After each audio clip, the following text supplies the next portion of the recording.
সবাইকার কাজে বেরিয়ে গেল আর আমি আর রোদ্দুর এখন বসলাম। রোদ্দুর গান করবে আর আমি এই পিয়ানোটা বাজাবো। না বাজাও।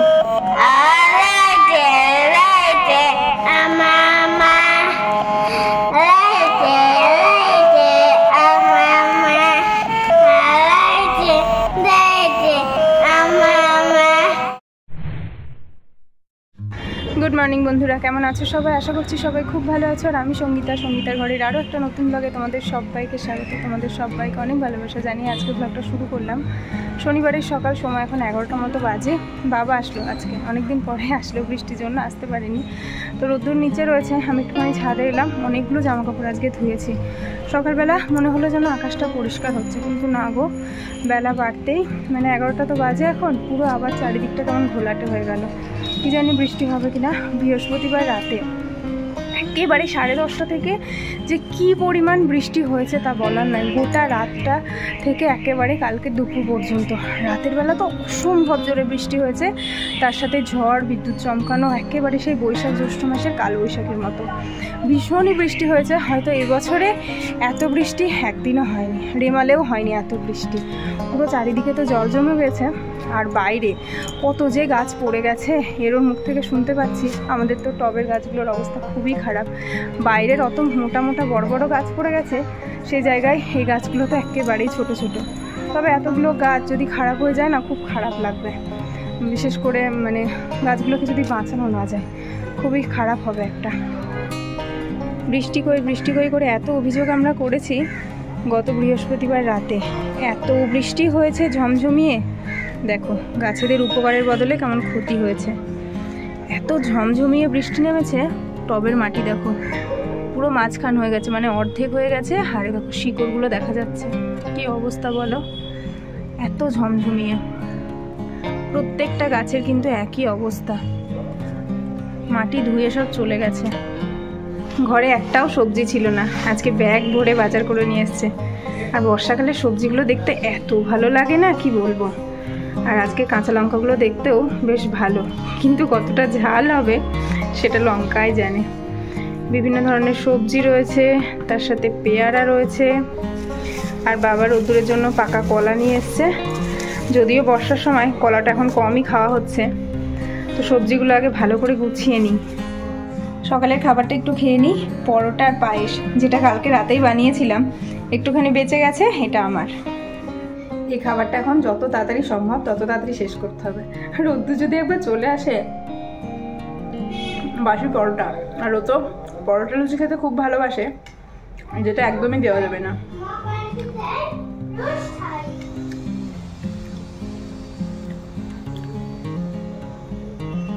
আর আমার এরকম বাসি লুচি, বাসি পরোটার সাথে পায়েস খেতে হেব্বি লাগে, দারুণ লাগে।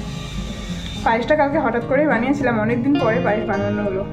ঘরে কোনো মিষ্টি ছিল না, আর আমার এবং রোদ্দুরের দুজনেরই খুব মিষ্টি খেতে ইচ্ছে হচ্ছিল। দুধ চাল সবটাই ছিল, তো পায়েস বানিয়েছিলাম।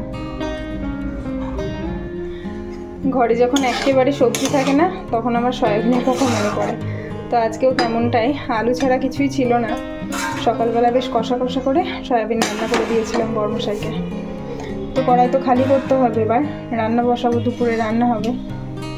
আর সয়াবিন না অনেকদিন বাদে খাওয়া হয়, তো খেতে বেশ ভালোই লাগে, আর একটু ভালোভাবেই বানাই। আর আজকে রান্না করব চিকেন। দুপুরে রোদ্দুরের জন্য স্টু বানিয়ে দেবো, আর আমাদের তরকারিটাও বানিয়ে রাখবো, তাহলে রাতে আর তরকারি বানাতে হবে না। আর আজকে চিকেনের পিসগুলো দেখো কতটা বড় বড়, সাথে রয়েছে লেগ পিস। এখানে দুটো রেখেছি, আর এটা অন্য দিনের জন্য, অনেকটা চিকেন তো এতটা লাগবে না, এখানে 2 পিস রেখেছি। তো এই চিকেনটা ফ্রিজে তুলে দেবো, আর এটা আজকে রান্না করব। 2 দিন আগেই ফ্রিজটাকে পরিষ্কার করেছি, তার জন্য ফ্রিজটা দেখো কতটা ক্লিন রয়েছে। আর ডিপ ফ্রিজটাও বেশ ভালো মতোই পরিষ্কার, মানে বরফ এখনো জমেনি। বাইরে শুরু হয়ে গেছে ঝিরিঝিরি বৃষ্টি, যার কারণে সমস্ত জামাকাপড়গুলো স্ট্যান্ডে, আর যেগুলো ধরেনি বালতি ভর্তি। সবটা একেবারে গুছিয়ে নিলাম, দুদিকে দুটো বসিয়ে দেব। চিকেন কষার জন্য এইদিকে সবটা রেখেছি, আর এখানে হবে এটা স্টু, এটা গ্রেট করে দেবো, আদাটাও গ্রেট করে দেবো। আর এখানে গাজর, পেঁপে, আলু, টমেটো, আর এটা এর মধ্যে রয়েছে আদা, রসুন, পেঁয়াজ, কাঁচা লঙ্কা, টমেটো, সবটা দিয়ে পেস্ট হবে। সবগুলো একটুখানি তেলের মধ্যে ভাজা ভাজা করে নিলাম। এবার চিকেনটা দিয়ে দেবো।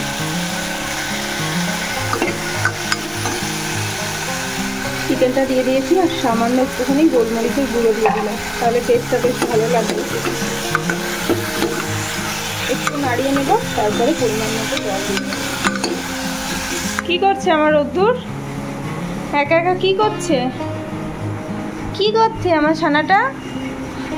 বিছানায় কি না নেই, কড়াই, হট ওয়াটার ব্যাগ, একটা কাপড়, ওর খেলনা, পেন্সিল ছড়ানো। দেখি, ওলে বাবা, এখন আবার ছবি আঁকতে ইচ্ছে হয়েছে। কি ছবি মাম্মা এটা? দেখো ইচ্ছে। তুমি একা একা কি করছিলে এতক্ষণ মাম্মা? বাবা, ওলে বাবালে, এইটুকু সময় আমার বাবি এক মনে খেলা করে। দাদু তো অনেকক্ষণ আগেই চলে গেছে, এখন নিজে নিজেই পড়া হচ্ছে, খেলা হচ্ছে। আমার বাবি কিন্তু খুব ভালো ছবি আঁকে, জানো তোমরা?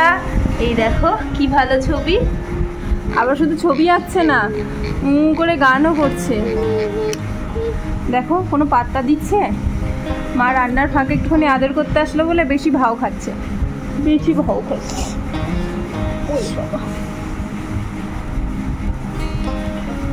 আবার মুচকি মুচকি হাসছে, দুষ্টু না। আজকে চিকেনটাকে বেশ সময় নিয়ে অনেকক্ষণ যাবত ঢাকা চাপা দিয়ে রান্না করেছি, তার কারণে কালারটা যা ভালো হয়েছে না, আর ঝোলটাকেও একেবারে টানিয়ে নিয়েছি। খেতেও আশা করি বেশ ভালোই হবে। বাবুর আমার স্নান টান করে চিকেন স্টু দিয়ে ভাতও খাওয়া হয়ে গেছে, আর এখন খাবে ফল। আর আজকে পেয়ারা দিয়েছি, বীজটাকে ছাড়িয়ে দিয়েছি, কেননা কী হবে, বীজ খেলে কি হয়? দাঁতে, রোদ্দুরের যা দাঁতে আটকে যাবে, নয়তো পেটু ব্যথা করবে। সেই জন্য পেয়ারার বীজগুলোকে সব ফেলে দিয়েছি। এটা খেয়ে নাও, হ্যাঁ, ফিনিশ করে নাও, আমি কাজটা সেরে নিই, দিয়ে ঘুম পাড়াবো। হ্যাঁ, দেখো মুড়ি, দেখো নাটকটা, দেখো খালি। কি বললি? হ্যাঁ, কি বললি? কি করো তুমি? মাটিগুলো ভরলা? সব শুয়ে রেখেছিলাম বৃষ্টির জলে, সব মাটিগুলো ধুয়ে দিয়েছি।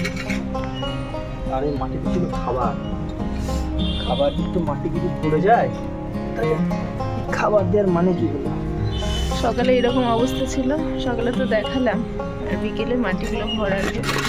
এই যে মাটিগুলো সব, ওই মাটিগুলো দিচ্ছ? হ্যাঁ, এটা তো এখান থেকে পড়ে এই যে মূলগুলো সব বেরিয়ে গেছে, ফিডার রুটগুলো। এত বৃষ্টি হয়েছে,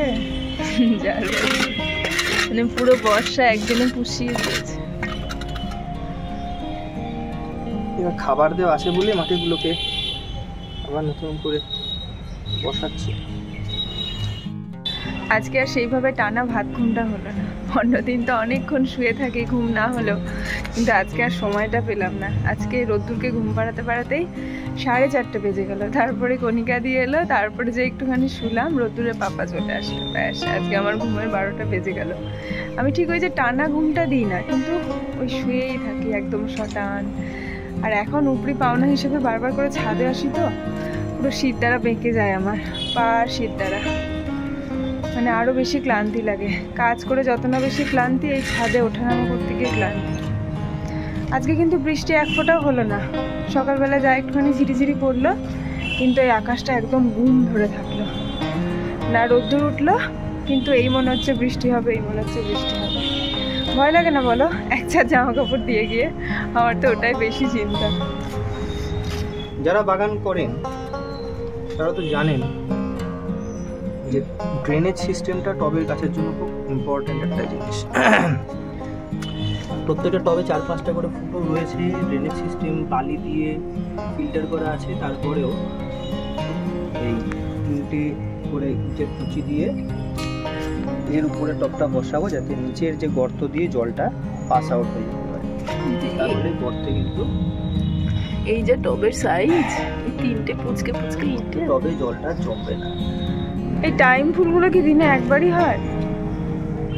হ্যাঁ, একবারই হয় সকালের দিকটাতে। পুরো এই দিকটা কি সুন্দর থাকে, আর এখন দেখো পুরো গাছগুলো। সন্ধ্যাবেলা চাটা খেয়ে বেশ অনেকক্ষণ যাবত বসেছিলাম, এখন রাত্রি 9টা মতো বাজে। এই জাস্ট রান্না করে এলাম, আর আজকে রোদ্দুরকে সেদ্ধ ভাত দেবো, ওর জন্য সবজি দিয়ে ডাল দিয়ে সেদ্ধ ভাত বসিয়ে দিয়েছি। আর আমাদের জন্য বেশ কয়েকটা রুটি হবে, মানে 5টা রুটি করলেই হয়ে যাবে। আর আজকে দুপুরে যে চিকেনটা রান্না করেছিলাম সেটা তো হাওয়াতই করেনি, আমিও খাইনি দুপুরবেলা, রোদ্দুরের বাবাও খাইনি। তো চিকেন দিয়ে রাতে রুটি খাওয়া হবে আর রোদ্দুরকে সিদ্ধ ভাত দেবো। যদি মনে হয় আমাদের ওখান থেকে একটা চিকেন দেবো, কেননা ওকে স্টু খাইয়েছি দুপুরবেলা, রাতে আর দেওয়ার ইচ্ছেটা নেই। এবার ও যদি বায়না করে তখন একটুখানি দেবো। রুটি করবার জন্য আটাটাও মেখে রেখে দিয়েছি, ভাতটা নেমে গেলে রুটিটা সেঁকে নেব।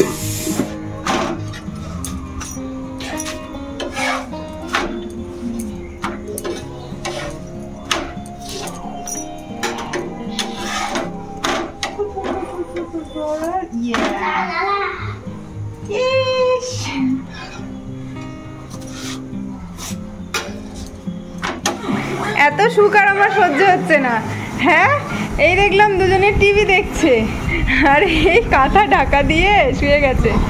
একজনের পুরো বৃষ্টির জল পেয়ে জ্বর চলে এসছে। গাছ বাঁচাতে গিয়ে বেচারা নিজেই অসুস্থ হয়ে গেল। ভিডিও করো না, আমাকে নাও, আমাকে নাও, কাঁথার মধ্যে নাও।